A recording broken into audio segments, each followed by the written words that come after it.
澳門有咩生意可以做呢？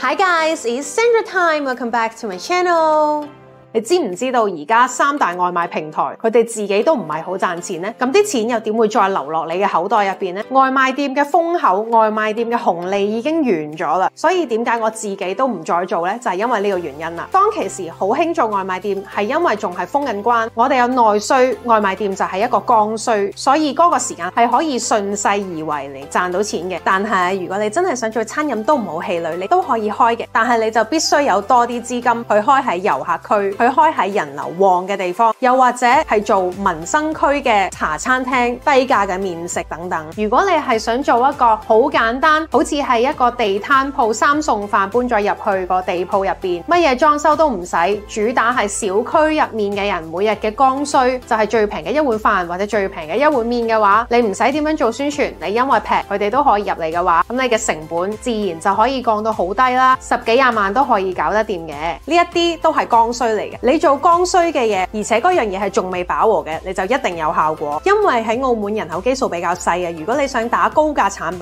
嘅話咧，唔係咁多人可以消費到，即係話佢未必養得起你間鋪或者養得起你。你要打只能夠打嗰啲例如三餸飯啊，即係好平好平嘅飯啊，或者好平好平嘅麵食，又或者係茶餐廳呢一啲啱啱講到嘅剛需產品，咁就有可能會成功啦。但係你要諗下，呢啲係一啲好辛苦嘅行業，餐飲係基本上最辛苦嘅行業，所以如果你要做，你就要諗清楚啦。